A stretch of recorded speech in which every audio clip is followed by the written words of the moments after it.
So it started from there, and Kishore was actually the third member of the ecosystem incubator.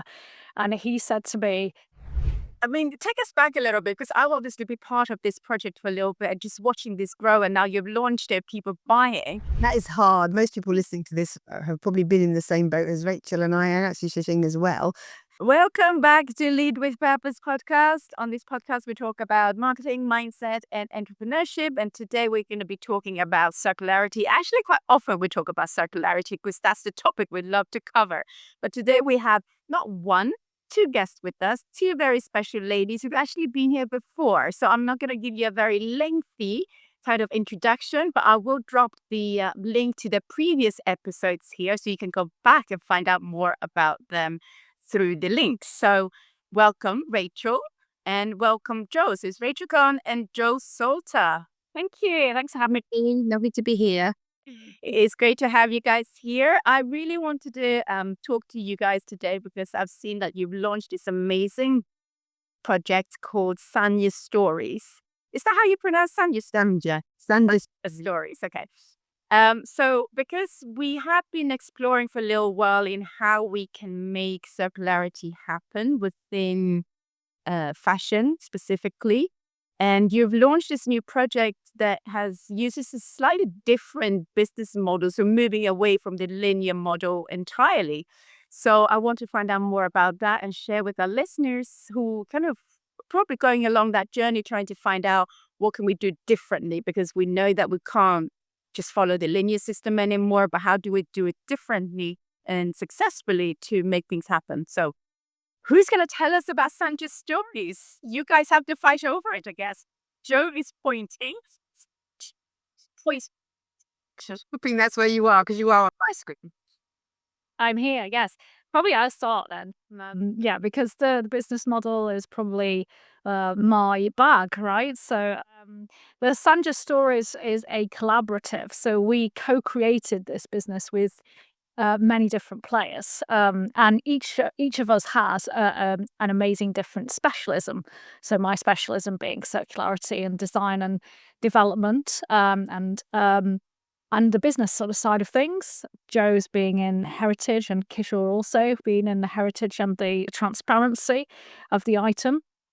Claudia on sort of fitting and sizing, which is massively important for this work, especially with the kind of thing that we've done. Abhishek, who is creating the denim as well, and then some other collaborators that have come in kind of aside from this in terms of digital product passports and natural dyes and the depth that we have to go into. So the collaborative is at the heart of it, because it's not just about one person being a CEO. It's about us all coming together and co-creating something massively radical with all of our amazing skills. Oh, I forgot Safia as well. Like she's in later, and she's been the amazing marketing head on this, and has really pushed it forward in terms of that kind of side of things. Because essentially, you can create the most wonderful circular product, but if you don't know how to sell it, then you may as well give up. So That is hard. Most people listening to this have probably been in the same boat as Rachel and I, and actually Shishing as well. When you create something beautiful, how do you get it out there and reach people when you're trying to fight against some of the really big players with massive marketing budgets? 100%. So, like Sanja in itself, the word is Hindi for collaboration or partnership. So, and it's always was poetic that the actual name of the brand and now the trousers. It's beautiful, actually. Like in our collaborative meeting that we had, so like, these are not jeans. What should we call them? So we called them actual Sanja. So we've created a whole new product area. It's really fun. So, take us back a little bit, because I'll obviously be part of this project for a little bit and just watching this grow. And now you've launched it, people buying. So it's been really fascinating watching it. And I think for other people, like, what are you talking about? What do you mean a collaborative? And there's so many people involved. It's kind of complex, right? Well, it can be complex. So take us back to how did it start? And then how do you choose who's going to come in? And where do you go from there to actually make a product happen that is now ready for launch? You launched it already and ready for sale. Yeah. Well, it started from the ecosystem incubator, which is a bigger collaborative of many different players coming together to co-create different things. That might be collaborative marketing. It might be coming together to create an event. It might be collective intelligence. So lies a multitude of things that can be created. And this was one of the things that we started to create. Could we co-create a collaborative brand, and what would that look like, and how would we work the business model around it as well? Because we had to make sure that this was something that eventually people putting their sweat in would get something out of it. That something might be kudos, right, for being involved with a regenerative circular project, right? But actually we created financial modeling that models the different percentages for each of the players that come into the system. And so it started from there, and Kishore was actually the third member of the ecosystem incubator. And he said to me, this is what we do in India all the time. Collaboration is completely normal, right? And the ecosystem kind of brought it into um, the space of business and a kind of a link between the different spaces, right? More often than not in the fashion space, the customer only really sees the brand and never really sees the factories, the CMTs, definitely never sees the fields, right? So we also wanted to show that transparency in a radical way as well. So yeah, we have literally go on about this forever. It feels like within the ethical fashion space, which all three of us have been involved with for a while. I mean, I started up here probably 15 years ago. Collaboration has always been a thing because having come from different backgrounds, I'm from IT, Rachel's from fashion and design. We're used to big company ethos, which is all about competition and not working together and keeping the advantage, and don't tell everyone your supply chains or whatever because they might nick your ideas. But in the ethical fashion space, I haven't found that at all, actually. Or if I have found that with people, I've quickly moved away from them. But most people do want to collaborate and share. I think that the difficulty has always been the mechanisms to make that happen, and the trust across the board, especially with value chains. And when I say, I always like the word value chains because when you think of the linear value chain and something just popping out, the customer goes to the shop and they buy something, it pops out. That's all they see. So huge amounts of money are spent, as Rachel says, on the brand side of things, but not on the rest of the value chain. It's all very, very hidden, and it's wrong. That's all it is wrong. And I think we thought, what if the value chain or the people involved in the actual creation of these things is a part of that brand, right? Is actually there with us, speaking to our customers. What if the customer is also a part of that brand, right? So we created the customer buying club so that the customers are pre-ordering this. So we don't make any of the sandals up front other than the size set that we have, right? This is small size set behind the small one behind us, right? So that people can try it on for size and things like that. But we've not got, stocks, warehouses full of these things, because we wanted to actually invite the customers to be a part of the journey. They pre-order, we radically tell them the cost price, which is never ever done in the industry at all. Joe and I always talk about the different goggles that we have, because my goggles are industry goggles, right? So I'm from the industry, and it's like very much not that Joe isn't from the industry, but the bigger industry. Not the bigger industry, no. And in industry goggles, you would never tell anyone the cost price of an item ever in a million years. And then in Joe's goggles, in the sort of more regenerative sort of side of things, different things can be done because there's different ways. It's really beautiful to be able to move my perspectives between the two spaces. I think it's still hard. Sorry, just to interrupt. You can zoom and make you think someone's finished and they haven't. It is quite hard to move between those spaces because even, especially if you've been in any kind of industry, the young people probably have a slightly different perspective when they're coming straight out of school or uni.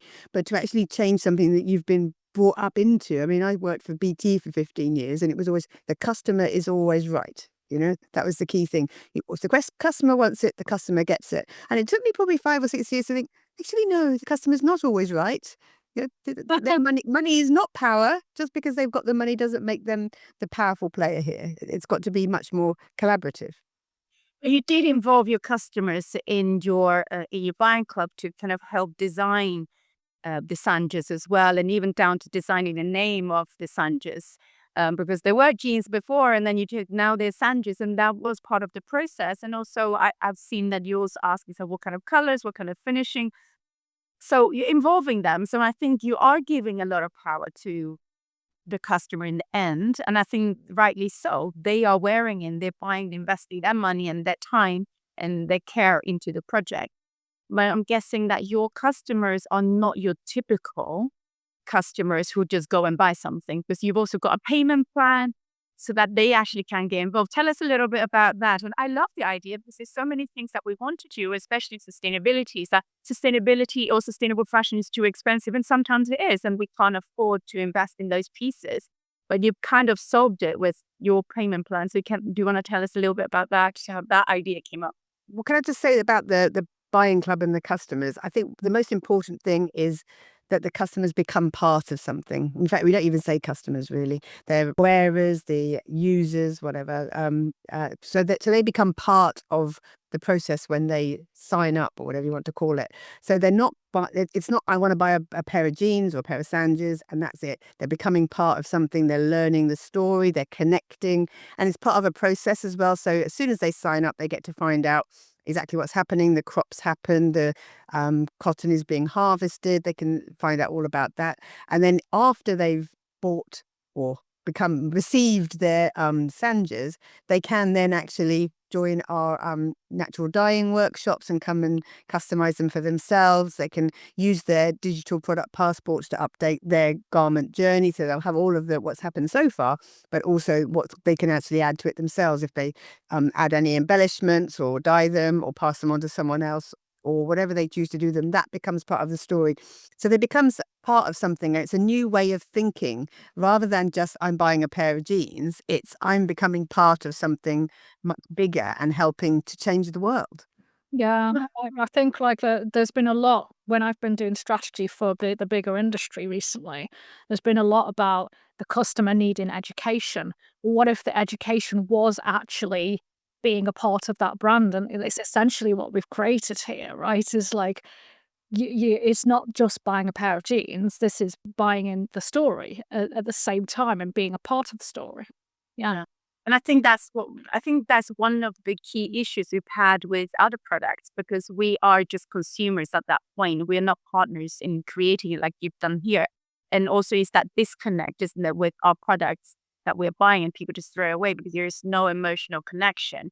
So I imagine whoever buys a pair of Sanja, and they actually will become part of the story, especially if they can update it. I mean, I remember when I did Jade Maya back when, ages ago, we put these little tags inside that you can write who it belonged to. That seemed like a really great idea. I will have the digital version of it.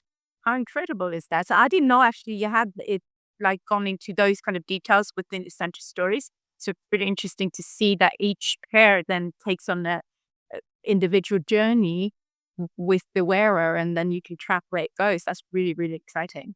If you want to go onto sorry, Rachel. I was going to say, if you want to go onto the website right now, you can actually link to the digital product passport as it is now. So you can see where we're sourcing the fabric from. You can see where we're sourcing items like the elastic for the waistband, which is rubber and organic cotton. So all of that is transparent and clear for the customer, even before they've placed their pre-order. Yeah. So how does the pre-order work? We'll share the link to order them, of course, after as well. So how does the pre-order work, and what if I wanted to order them now? What happens? So you pay radically the cost price, the pre-order price first, so that Abhishek can order the fabric and actually make the items. And then whilst he's doing that over the 5 months, so we estimate it'll be around 5 months, you then pay £23 per month to be a part of the club. So essentially that's then we would call in the bigger industry, the margin, right? And that's then go forward into go back into the brand, go back into our sweat that we put in. So there's something in the cooperative business modeling called sweat equity. Some people don't know what that is, but it's sort of placing your expertise and skills and time into projects so that eventually then you'll get monetary equity back once you've got something going, right? So we've placed in our sweat, and then we ask only the customer to place in the cost price at first, and then to join the payment scheme that then the margin would come back to us and eventually back into the Sandra Storage Collaborative as well. It's like sorry, it's even more than that, isn't it, Rachel? You say going back into the brand, but it's very necessary things like running events, running the website, those kind of things. So the actual £35 deposit, whatever you want to call it, that literally pays for the fabric, because obviously we can't pay for that otherwise. So as soon as you put that money in, that fabric can be bought. And then the other remaining £23 each month, I guess, is part of that goes into production. And then whatever is remaining at the end goes back into Sandra Stories, the collective, and then you utilize that to do events and things like that. Yeah, and run the next production, we hope. Okay. So how does this work in terms of profit? Because as a business, at any project, we still need to profit, because sweat equity is one, is at the end, what do we get for it? Okay, we get the name out there and all of this, and you get the satisfaction, you fulfill your mission, your purpose, it's great. But at the end, there is also a financial profit, I imagine. The profit that I've modeled, with each run, there will be excess money after paying all of us as players, right? So we actually want to create flow.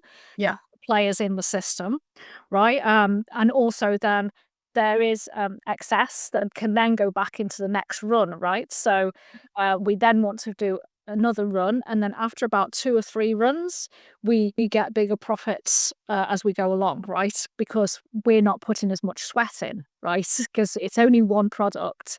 We're not going to do any other product at the moment. It's a shame. One day. It's a bit of a shame. We only model it agile on this product to actually just see, is the modeling going to work at reality, right? So it's easy for me to create crazy financial projections and all that, because not that it was that crazy, it was quite moderate, but we have to prove that modeling works to start off with. This is what we'd call agile, right? Agile trials. We've essentially done an agile trial of Sandra Stories as a product and a new business model, right? This has never been done as I know it massively until now, right? It's been done in terms of, crowdfunding and things like that, but this is far more of a commitment, right, than that kind of thing. So it's proving that model and then doing it again and again, and eventually the excess sort of builds up over time, and we're then able to create more with that as we go along, because there essentially will be then money to pay for the production to go into the next run and things like that, rather than it being from the customer base, right? So yeah. Because it is really interesting. It is a very different way. I mean, it's not that dissimilar to, like you say, crowdfunding campaigns that's been running for years now. Like you pre-order and then you tell them the journey, what's happening. But this is on a different level of transparency. And I think it was that transparency that we needed, like really following through with, this is what's happening now. And then the digital product passport, I think it's like the next thing, actually lives on. It's on live after. I think it's super interesting, and it does sound a little bit more complex than a normal business model, I have to say. But talk a little bit about that. Can I just say something about crowdfunding? Because we did actually discuss, in fact, we planned originally to do it as a crowdfund. And we've all done crowdfundings before and we knew what we were doing. But decided it was quite stressful, and also there becomes this pressure to go out and harass your friends and family, and you're very deadline orientated, and it takes over you, I think, and becomes not what you want. You're trying to encourage people to buy something they don't want for the sake of it, kind of thing. So we decided we would create our own deadlines based on having enough people, having the people who are really becoming part of something, and not having these artificial deadlines. So that was a conscious choice to do it this way. Yeah, and to create the community even before that as well, to create the interest groups and the people that are around it and interested in it, like yourself and others, that are always seeing that journey even before we've kind of started pushing the production button. I think that that's a really important part, that it's kind of slower and it's more considered and it's more like connected to the people that are around it, rather than it being like, here's my thing, that's it, you see you later. Video, if you don't get your interest quickly, don't press button, you've lost it. Yeah. And I think that, yeah, I mean, again, that is you guys going a little bit against the grain there, isn't it? Because typically with fashion and products, it's like you buy it now and get the special offer now. And then that's what we all end up doing, going to the sales and Black Friday, whatever else, that people just buy it because they have to, and they get pushed into these sales through the marketing. But you're just marketing it differently in a more gentle ways, like if you really want to be part of it. And then it's really, really nice. Could we talk about how it is to work together as a collective? Because I think it's a little bit scary. Not scary, but it's a lot of things to manage. And then especially, is there like a hierarchy within that, or how is it all? Yeah. So tell us a little bit about how that is, because you all know each other so well. So maybe it works differently as well. And what's driving everybody? What is kind of what stops it from becoming a little bit of a kind of not traumatic? I don't want to say. I mean, sometimes we have conflict. Can be stressful to build a brand. It's very complex, especially if you haven't done it before. We've all been there. And well, for my personal journey with everyone at in Sanja, it's been an absolute joy. And like, we meet every 2 weeks. It's like, I don't know, it's a bit cliched, but it's like a family in a way, And like, It's mutual respect, and that again sounds a bit cliche, but I think, as Rachel says, we've all worked together. So we all worked separately on our brands. So Kishore is the founder of Cardi London. So he was all about selling fabrics and selling heritage and selling the journey of handcrafted fabrics into the UK. I've had Where Does It Come From? And I've been a speaker and writer for quite a long time on transparency and run my own brand as well. Rachel's had her circularity work, and she's done lots of speaking, and she's written a book. Abhishek's been running a social enterprise in Jaipur for a really long time. Creating things, product, and really beautiful block printed things as well. Claudia's worked for some major brands on garment technology. So I think we all come in going, I am not worthy, for all the other people, because we really, really respect them. And then we can talk for hours, and we do, about all the different aspects. And then we have to go, hang on, guys, what can we actually do for this brand? But all that talking does bring in some fantastic ideas. And I think maybe having the confidence to go against the grain, like you said, being able to say, actually, this is what we've seen from our experience isn't right, and I don't feel comfortable following that route again, so let's do this. And then what we were really lacking was somebody to just get the messages out there in ways that the general public could understand. And Safia, she happened to be at a talk, something I was speaking at actually at Marangoni in London, and she contacted afterwards and said, I love this, I want to be involved. And then she joined us as our sort of marketing content-y person. And she converts our madcap ideas into something that the general public can understand. So I hope people have seen a change in the website, the content, the social media and that kind of thing since Safia's come along. She's just put that nice polish, I suppose, on what we're saying, and making it maybe a little more friendly. it was really nice to have her join us, because it showed that actually someone brand new who we'd never met before could slot in beautifully to the rest of us, because the rest of us had known each other or worked with each other before, except for Claudia. But kind of I knew Claudia through a very old contact of mine, Yeah. contact of mine. So it was kind of the trust was there already, you know? So, but it was really nice for me to see, in terms of the way a collaborative runs, that someone completely new and fresh could join and slot in seamlessly, you know? And I guess you each had your own expert areas, so to speak, so that you're not fighting Yeah. for same spot. And I think that helps maybe because you're very distinct in your own expertise, although everybody's have got their experience within fashion, but you like Joe, your transparency is your thing, but Rachel of course knows about transparency, but you exactly that. So you like Rachel with the business side and business model and all of that is kind of your area. So maybe that is the way to look at how to recruit maybe not the word your collecting Role in role, or kind of like connect so that there's specialisms, right? Like I love that we have all of these different specialisms, and together we're making something really radical and interesting, and something that we really wanted to show is possible, you know? I don't feel no, you make it sound a bit more stovepipe than I think it is. I think we all have our specialisms, but I never feel like, oh, I can't comment on the website Exactly. text. Or we're very much I think we do tend to check in with each other about things. No one just goes off and does something. We might say, "Oh, we've got this thing."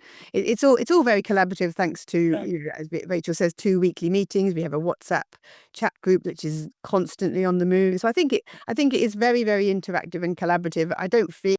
I certainly would, if it was something to do with heritage, I'd certainly check in with Kishore because he's got that side of it. If it's something to do with marketing, I'd check in with Sophia. So yeah, I think it would be that. But then at the same time, I wouldn't think, oh, I mustn't say this or I mustn't do that because, Come on, No, I don't think that's what I meant, but like I think it's good to have one with the very more in-depth because we can't have in-depth knowledge about everything, right? So like you say, if you have a marketing, you go to Safi and ask her and then you all then work together and that maybe that's I'm just trying to share really if the listeners who are thinking about how to do this, what are the things that we should implement? Maybe you can share that, like what do you think has worked? And what do you think has not worked? Has there been anything that you think actually have I done it differently? If I was to do this again, I would do it slightly differently because you've learned through this process. It's been going for a while. So what have you learned that you think this is the way I think he's really worked? And he's been evolving for a while. So what hasn't worked? Can you share? I love that you've asked that, because actually one of the things I want to do in the incubator is to kind of go through the lessons learned and the kind of the way of building this, and actually what happened in reality, and to record that for anyone coming into the incubator who wants to do the same thing, so that we can support them. So there's the idea of the incubator is it incubates these collaborative movements, and that other people can go, well, I've got this brand idea, and generally you might be on your own thinking, oh, I'll just create this brand. But actually, you could do that in a collaborative. You could have an idea and then come and learn from our experience, right? It's what not worked. It's difficult. What?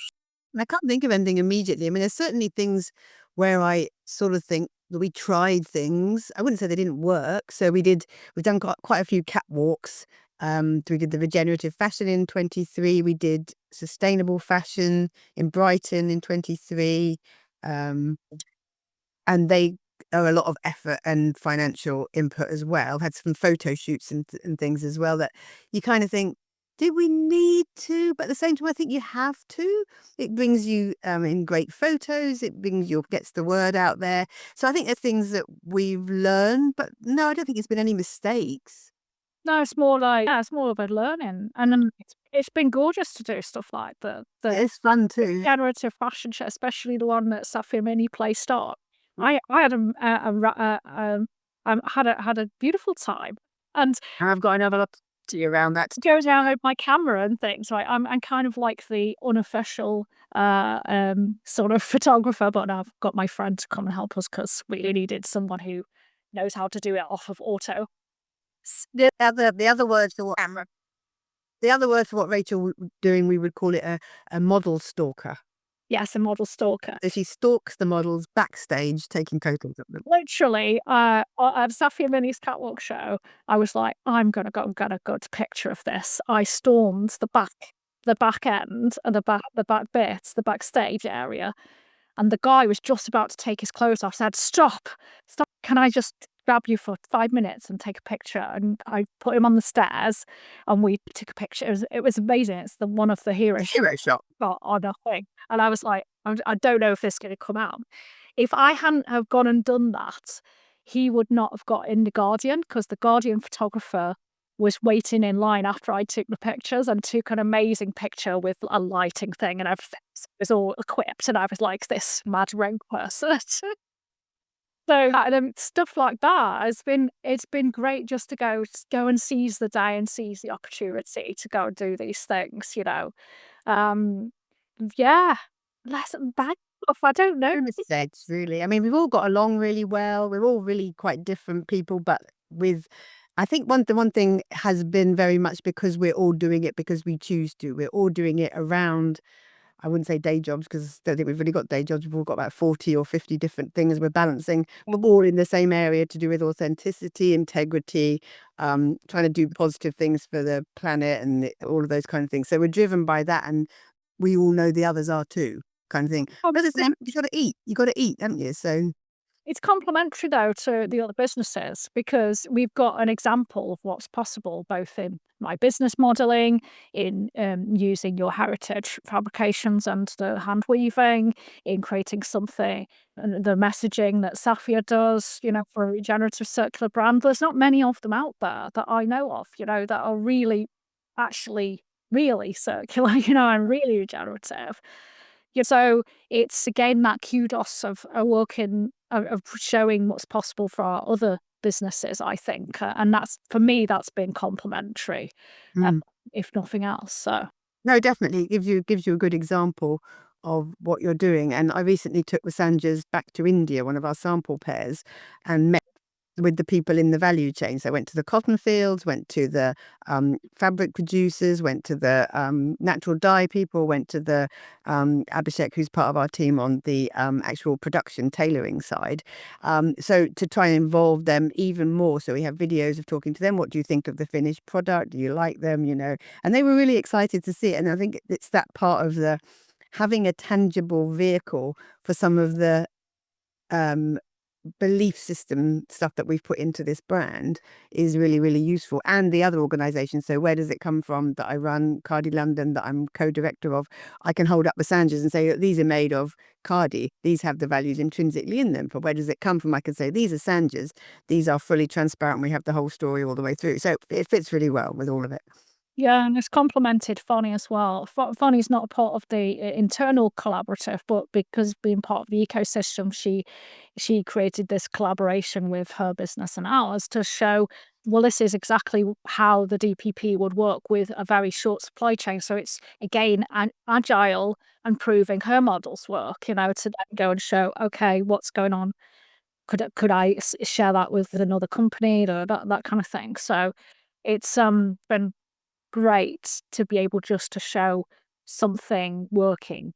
It's amazing. I mean, it's such a great product. It sounds easy, but it sounds complex, but at the same time, it's a lot of fun. Like, it's everything you kind of want in a project, really, that involves a lot of people in a way, because sometimes when you're creating things on your own, a brand on your own, we all know how lonely that can get. And this stressful it is to create your own brand, but you've got each other to feed off and you're just having so much fun with it. It's like, I want to be part of this, right? Was to wrap. Yeah. So for personally speaking, you've hit the nail on the head. So for me, I've done so much working on my own with Where Does It Come From? And then any writing tends to be, you know, you're sitting on your own doing that. So being part of a team has been really, really nice. And also a team where you don't have to filter, because we're all on the same page about so many things. You don't have to think, how can I position it so they'll understand? Because they will automatically get everything. So that's been really, really fun, like you say, and very stress-free. Mm. So what's next for the Sanjas? Where are we taking it next? We don't Now we've kind of like launched properly. We have our first ambassador run, which we're going to hit the button on at the end of May, so May 31st. So we're asking all of our interest groups now to start to sign up and put down their a pre-order deposit, and to join the Sandra Stories, really. So that's our next bit, to connect with more people and to invite them to join us. So anybody listening, all you need to do is go to sandrastories.com and you can sign up straight away and do it before, I do it now basically, but before you forget. But if you do forget and you come back and you listen to this tomorrow again, do it then. But it's basically sign up before 31st of May and then you become part of our Buyers Club. You're automatically in the Buyers Club, but it means that from the 31st of May, we'll press the go button, fabric will be bought, the Sandras will be created, and then you'll get them in around 5 months, depending on things like harvest times and all that jazz. Natural weaving processes, but it's 5 months. I mean, you get to follow that process, do you? Like, you get to watch everything happening. Everything happening. You've got a WhatsApp group, you'll have emails, you'll have videos, you can come to events when we run them. Don't know how much what we're doing over the summer, but we did a fantastic event in February, which was really great. And also we all pop up at various things. Rachel and I were at university the other week speaking. There's lots of things you can come and meet us. So it's very informal. The WhatsApp group, because you're in it, there's lots of chat going on, people asking questions about things, and we tell you when we've been popping up at places and things like that. So yeah, you become part of all of that. Yeah, one of the biggest things, especially with trousers, is the fit, right? So some people will go, oh, I don't know if it's going to fit me. Literally, everyone that we've placed this on, it fits like an absolute glove. And absolutely kudos to Claudia for You. and me. And some kudos. Because Rachel designed them. I designed them in the end. I don't design that much. I only design circular and regenerative cover. I do not design anything else. And Just put it out there in case you want to hire her to design it. sorry, it's also I design the whole business model at the same time. I'm not going to just sit there designing garments. That's not me. But it's been designed and tacked in such a way that it is like massively adjustable, lengthways, widthways. It's so comfortable. I wore it the other night at an event, and it's like wearing pajamas, but they're smart. So I think it's also something like I'm thinking of the people who came to our launch event. So we gave the option. We had one pair in every size that people could try on at the launch event. And of course, a lot of people wanted to do that. We had a changing area. And there was quite a few people that I thought, God, their tummies a bit big. I shouldn't be so past remarkable. But no, I mean, somebody who's been out. In my mind, I'm thinking academically, how are they going to look in them? And they all looked great, really great. Everyone came out looking great and saying how comfortable they were. And I'm not just saying that, I'm really not. And I was talking to a lady who has signed up the other day, and she recently had a baby, and she was worried about how her body is going to change. So she's had the baby, her body's going to go back to what it was, or maybe it won't, or maybe it'll be different. And again, she was really comfortable that this will help her, this will work for her, because if she does get back to her previous size, that's great. If she doesn't, that's also great. yeah. Oh, it's good. I mean, imagine if all clothes were made like this. How amazing it would be just to have the patience first to wait for your clothes and being able to follow the journey of it. You'd never throw away. And at the same time, you gain new friends and new networks and communities that's buying the same clothes as you. I think that's amazing. Next thing I wanted to ask you, have you thought about kind of reusing as well? So I'm sure you had. Like, what happens next when I'm kind of bored of it? What do you do with them? Do you Yeah, pretty straightforward, really. So as part of the digital project, digital product passport, you've got the story. Part of that story is where they go next. So one thing to say is they don't have to belong to one person either. You could buy a pair of Sandras as a couple, as a family. Different people in the family can share them and pass them along. I now wear my son's hand-me-downs, hand-me-ups. I don't know what you call them. And you can do that. That's one thing. But also, if you just want to pass them along to the next person, then you can do that. They're going to fit such a wide range of people. It's not really a problem. And then that can be recorded on the digital product passport for that as well. So we anticipate that they'll be passed on many, many times. The other thing to say is that they have replaceable pocket bags, replaceable knees, which are the areas we analysed our key wear areas, Claudia's expertise there. So there's no reason why they shouldn't last, I wouldn't even like to put a number on it, but multiple decades. but beyond our lives, probably. Anyway, and then they can go on to many, many people. And then in the end, because everything is biodegradable, and that's not just a catchphrase some people use. The fabric is 100% regenerative cotton. We're using cotton thread, that's biodegradable. We're using wood buttons, that's biodegradable. We're using rubber and organic cotton elastic, that's all biodegradable. So they're really, really end of life, which are probably when we have flying cars and things like that, they will then biodegrade into the soil. But more though, Joe, you've actually been doing a project that's taking fabric and totally and looking at actually mechanically recycling that as well. So before it goes to composting, there's an opportunity to create a next use in remanufacture, right? Good point. Yeah. So part of Cardi London, and where does it come from? We're part of a research project, which is basically taking these items that of waste clothing, re-shredding them, and then turning them back into fabric again, but not using a highly mechanized, highly carbon-based process, using the rural spinners and weavers that will have woven that in the first place. So basically turning it back into thread with traditional hand spinning processes and turning it back into fabric using traditional hand weaving processes. Really good for the environment, really good for the community, and protecting those heritage skills. Also part of that whole thing of degrowth, not making masses in factories, but making small, beautifully crafted items. So yes, Sanjas can feed back into that too. Yeah, and so to mine from your actual production, your original production, is one of the most circular things we can do and reduce the amounts that we are growing, right? If we are growing, let's grow regeneratively, 100%. If we are making something, let's make it so that it can go back into a system again and again. So that's circularity, that's real circularity. That's not just let's share it and let's repair it. That's a part of it, but that's not circularity on its own.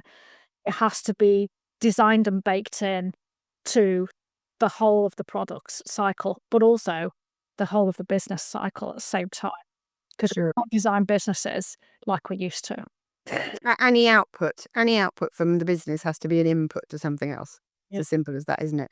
And one thing with recycling, whether we use the traditional heritage ways or not, it has to be a monofiber. So a lot of jeans, if you look at your jeans labels, your trousers labels, will have something like polyester, or there'll be 50-50 or something like that, 75-25. This is 100% organic cotton, regenerative cotton, which means that it can be recycled. It's, like when you describe it, you've already really thought about every angle, everything. Hope so. I'm thinking, they're so simple. Why are clothes not made like this in this way? How did we get to this mess, right? So I think it's super exciting to see this happening and actually having, like you said before, and actually having a pair of sandwiches to prove that this is working and everything's been really thought out. So well done, ladies, and well done, collective, I guess. If we want to learn more about how to create our own collective, where do we go? To create your own collective, you can join the Right. Ecosystem Incubator. That's the ecosystemincubator.com. Join that as a membership. It's really expensive. It's £10 a month to be a part of the Ecosystem Incubator. Come and meet us and others who are in there doing really amazing things as well. And it is about connection at first and creating, as you said, that trust and connections. So if you're interested in building a collaborative, do that. And yeah, do follow us on sanjastories.com to join our mission as a customer as well. Yeah, because in a way you've already done it. So why reinvent something? You guys have done such a great job of exploring this topic and actually making it work. So if anybody's thinking about doing this, learn from these guys and do it differently, but actually learn from someone who's actually done it. Amazing. So thank you so much, both of you, for being here. As always, we could chat forever. We love talking about this topic. So check out, get your sandwiches, and then make something happen. Joe if you're listening to all the Joe has got a thumbs up. Oh, get it now. Sanjastories.com. Go sign up before you forget. There'll be lots of other products like this in the future, but this will be the first. So there we go. You'll be an ambassador. You'll be on our ambassador run. Love that. So when was that for? 31st of May, right? Oh, yeah, 31st of May. Okay, just want to put it in there again to remind people. 31st of May, get your orders in. Connect with SantaStories.com. Thank you so much for listening, and thank you, ladies, for being